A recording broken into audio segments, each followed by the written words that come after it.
Assalamualaikum warahmatullahi wabarakatuh. Allahu Akbar, Allahu Akbar, Allahu Akbar. Bismillahirrohmanirrohim. Alhamdulillah, alhamdulillahirobbil alamin. Asyhadu alla ilaha illallah wa asyhadu anna Muhammadar Rasulullah.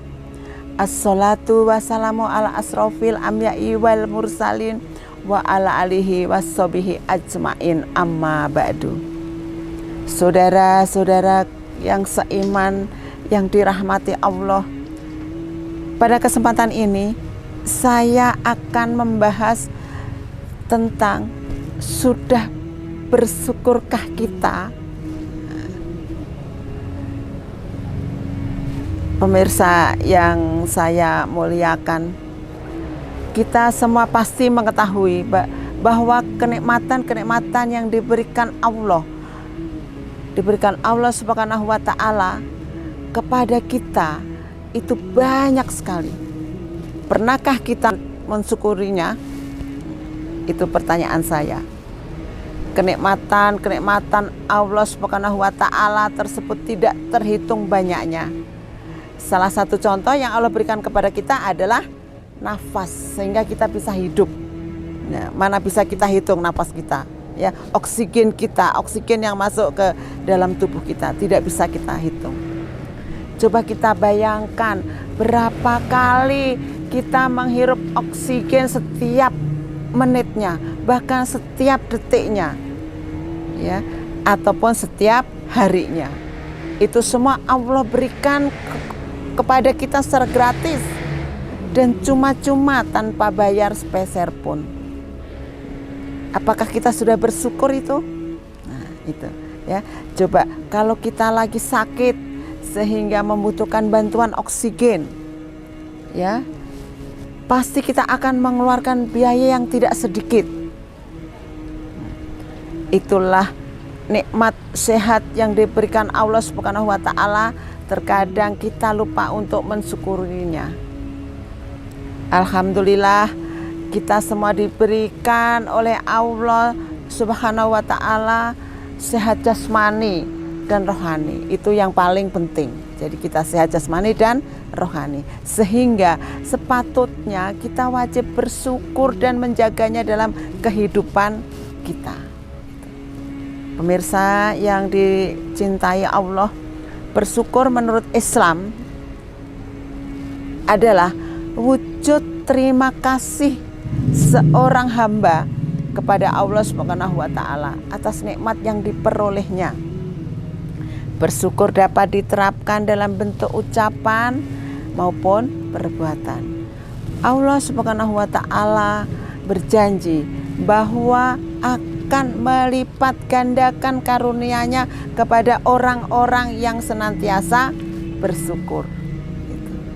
Itu ya, yaitu orang yang menerima takdirnya dengan ikhlas, lapang dada, menghadapi cobaan dengan bersabar dan tidak mengeluh. Maka Allah akan menaikkan derajat mereka ke tingkat yang lebih tinggi lagi. Ya. Pemirsa yang dicintai Allah, sedangkan orang-orang yang kufur nikmat dan selalu merasa kurang, maka hidup mereka tidak diberkahi oleh Allah Subhanahu wa Ta'ala. Jadi kita harus pandai-pandai bersyukur. Keutamaan bersyukur dijelaskan oleh Allah Subhanahu wa Ta'ala dalam surat Ibrahim ayat 7. Ya, dan ingatlah juga tatkala Tuhanmu memaklumkan, sesungguhnya jika kamu bersyukur, pasti kami akan menambah nikmat kepadamu. Dan jika kamu mengingkari nikmatku, maka sesungguhnya azabku sangat pedih. Ayat di atas menjelaskan bahwa umat Islam diwajibkan untuk bersyukur. Bagaimanapun kondisi kehidupannya, rasa syukur tetap harus dilantunkan untuk Sang Pencipta. Sebab Allah lah yang telah memberikan kehidupan kepada manusia. Dan kehidupan sendiri adalah suatu karunia yang luar biasa. Ya. Nah, berikut ini ada beberapa cara bersyukur menurut Islam. Nah, saya akan bahas satu persatu, pemirsa yang dicintai Allah. Yang pertama yaitu selalu mengingat kepada Allah Subhanahu wa Ta'ala dalam hati nurani. Ya. Cara pertama sekaligus yang paling mudah bagi seorang hamba untuk bersyukur kepada Allah Ta'ala, yaitu dengan senantiasa memuji Allah di dalam hatinya. Itu. Selalu mengingat Allah kapanpun dan dimanapun ia berada. Sejatinya kita harus menyadari bahwa diri kita ini Allah yang menciptakan. Ya, saya lanjutkan. Dan alam semesta yang indah ini, udara yang kita hirup, makanan-makanan baik dari tumbuhan ataupun hewan, serta orang-orang di sekitar yang sayang kepada kita, semua adalah nikmat dari Allah Subhanahu wa Ta'ala. Oleh sebab itu, jagalah hati kita setiap detik untuk mengingat kebesarannya. Ya. Saya lanjutkan pemirsa yang kedua sekarang, yaitu menjauhi penyakit hati yang sebelumnya juga sudah pernah saya bahas. Ya. Kalau kita harus bersyukur kepada Allah, yang kedua harus menjauhi penyakit hati. Penyakit-penyakit yang bersemayam dalam hati bisa membuat kita menjadi seorang yang kufur nikmat. Sangat berbahaya. Bahkan dapat memicu rusaknya iman. Ya. Kalau iman sudah rusak, bagaimana kita akan bertakwa? Maka itu ya, kita harus bisa memurnikan hati dari hal-hal yang buruk seperti perasaan hasad, takabur, riya, ataupun ujub. Lalu bagaimana cara mensucikan diri hati kita dari penyakit? Kita bisa melalui dengan rutin membaca Al-Quran. Ya, satu, mengikuti kajian-kajian Islam dan menjauhi sesuatu yang tidak benar. Misalnya berkumpul dengan pecandu atau pemabuk, ya, itu akan ketularan. Kemudian nongkrong juga pasti akan ikut-ikutan, ya kan? Segala hal tersebut harus kita hindari agar diri kita tidak ikut terjerumus. Jadi adanya COVID-19 itu tidak bisa nongkrong lagi, gitu. Ya, betul, betul sekali, gitu ya. Pemirsa yang dirahmati Allah, apabila hati kita bersih, maka akan mudah untuk mendekatkan diri pada Ilahi, sekaligus memperbanyak rasa syukur. Ya, pemirsa yang saya muliakan, sekarang saya lanjutkan yang ketiga, yaitu mengucapkan kalimat-kalimat pujian untuk Allah Subhanahu wa Ta'ala. Rasa syukur hendaknya juga diucapkan lewat lisan dengan melafalkan kata-kata nan indah, pujian-pujian kepada Allah, ya, dengan 99 asma Allah. Maka hal tersebut membuat kita semakin dicintai oleh Sang Rob pemilik alam semesta ini. Kita bisa memperbanyak juga dengan zikir seperti subhanallah, alhamdulillah, la ilaha illallah, Allahu akbar, subhanallah wa bihamdi, ya, subhanallah walhamdulillah wa la ilaha illallah wallahu akbar, dan masih banyak lagi. Pemirsa yang saya hormati, Rasulullah Shallallahu Alaihi Wasallam bersabda, dua kalimat yang ringan diucapkan lidah, berat dalam timbangan, dan disukai Allah yang Maha Pengasih, yaitu kalimat subhanallah wa bihamdih. Ya, subhanallahil azim. Nah, itu.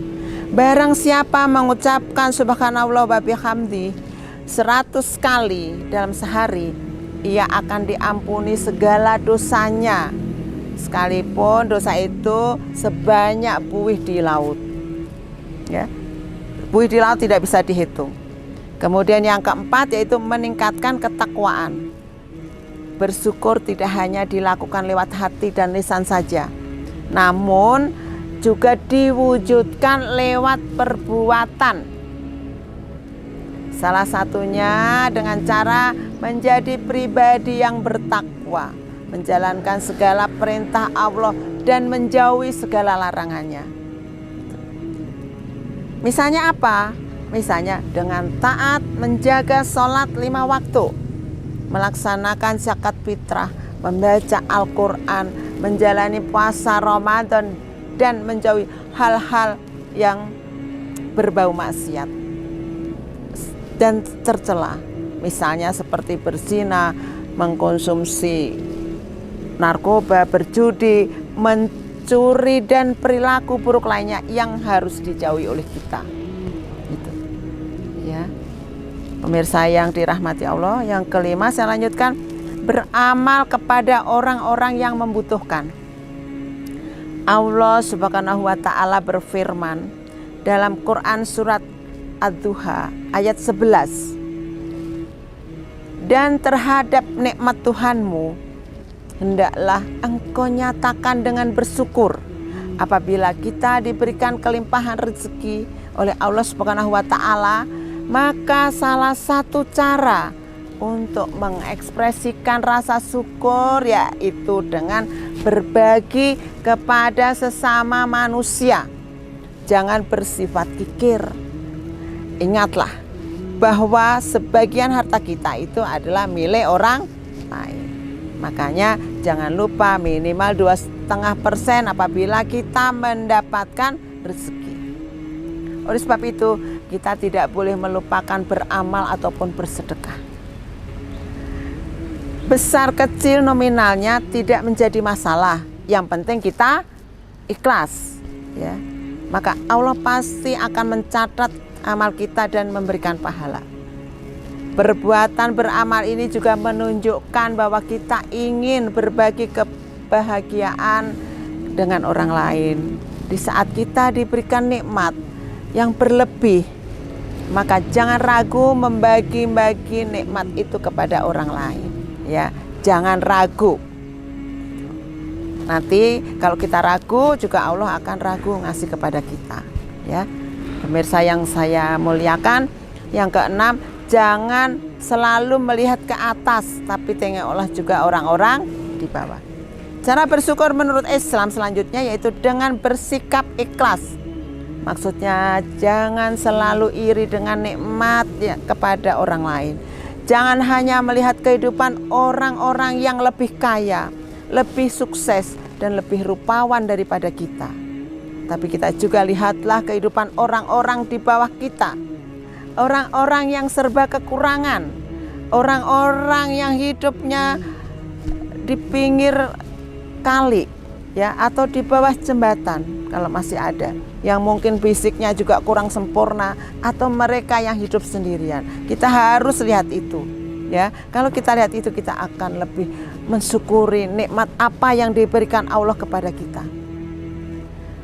Saudaraku yang dimuliakan Allah, apakah kita tidak malu mengeluh terus sementara ada orang yang kehidupannya jauh lebih susah, namun mereka tetap bersabar? Dengan melihat orang-orang yang di bawah kita, setidaknya kita bisa sadar bahwa nikmat yang kita dapatkan dari Allah sudah sangat cukup.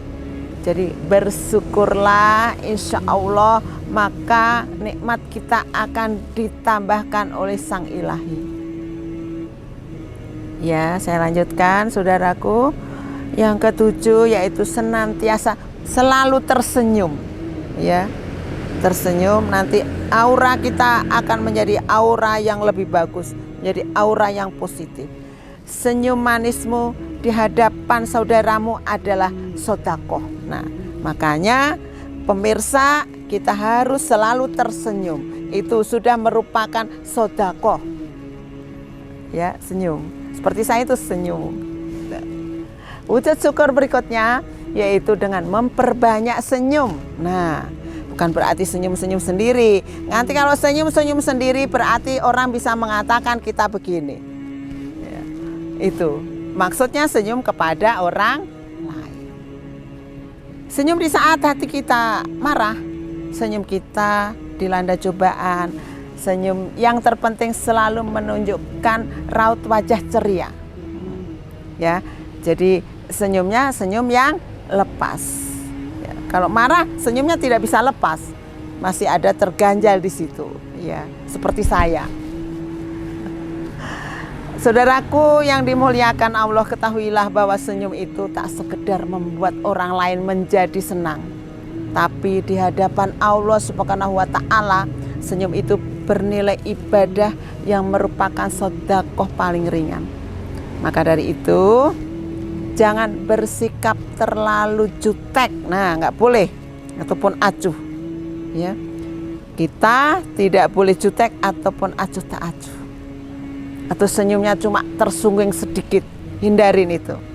Ya, jika memang kita sedang dalam suasana hati bersedih, sebaiknya sembunyikan kesedihan tersebut dan janganlah membagi raut muka masam kepada orang lain. Di rumah banyak masalah, begitu kita keluar rumah senyum. Tapi ingat, jangan senyum sendiri. Ya. Kita sampai kantor, ya, di rumah ada masalah, sampai kantor harus senyum. Kalau seorang direktur ada masalah sampai kantor nggak tersenyum, karyawannya takut semua. Itu udah pasti. Iya, itu. Saya lanjutkan lagi. Yang ke-8, membagi ilmu yang kita miliki. Rasulullah Shallallahu Alaihi Wasallam bersabda, sebaik-baiknya manusia adalah yang paling bermanfaat bagi orang lain. Nah, itu. Kalau kita punya ilmu, kita tularkan kepada orang lain.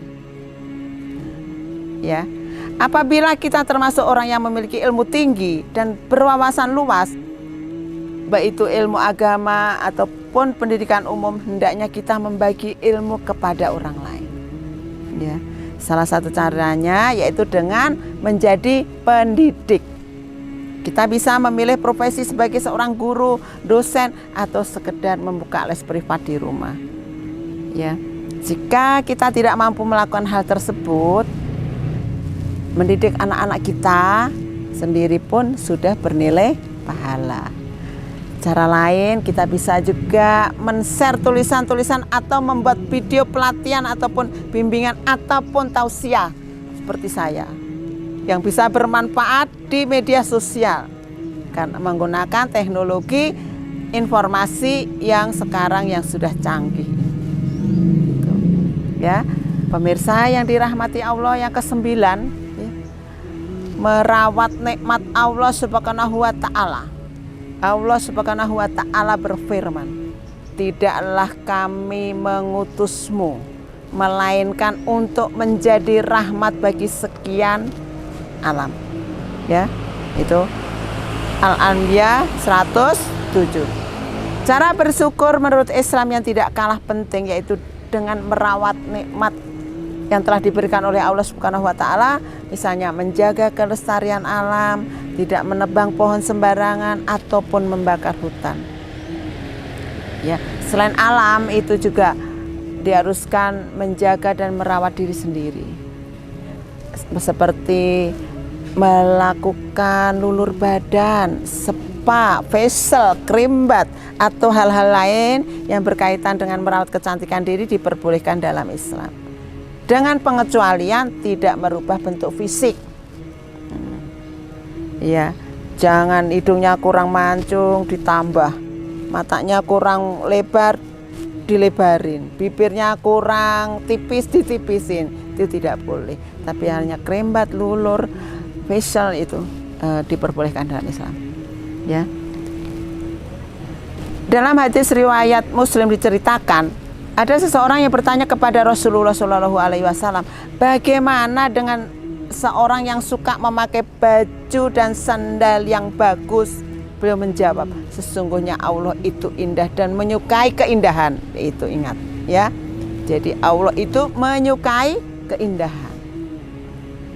Di rumah, di depan suami ya, kita harus indah. Jangan pakai daster.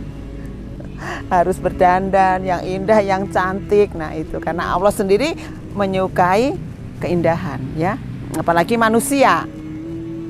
Jika tidak, mengapa kita memperindah diri kita dengan berbagai macam keindahan? Karena sesungguhnya Allah itu indah dan Allah itu menyukai keindahan ya. Dengan catatan tidak boleh melampaui batas. Ya, pemirsa yang saya muliakan, saya ulangi kembali beberapa rasa bersyukur menurut Islam. 1, selalu mengingat Allah dalam hati nurani. 2, menjauhi penyakit hati. 3, mengucapkan kalimat-kalimat pujian untuk Allah Subhanahu wa taala. Ya, yang 4, meningkatkan ketakwaan. Yang 5, beramal kepada orang-orang yang membutuhkan. 6, jangan selalu melihat ke atas, kita harus juga melihat ke bawah. Yang 7, senantiasa selalu tersenyum. Yang ke-8, membagi ilmu yang kita miliki. 9, merawat nikmat Allah Subhanahu wa taala. Itu. Pemirsa yang saya muliakan, demikianlah cara bersyukur menurut Islam. Rasa syukur hendaknya terus kita lakukan di hati, lisan maupun perbuatan. Di saat senang atau bersedih, kita tetap harus mengucapkan alhamdulillah.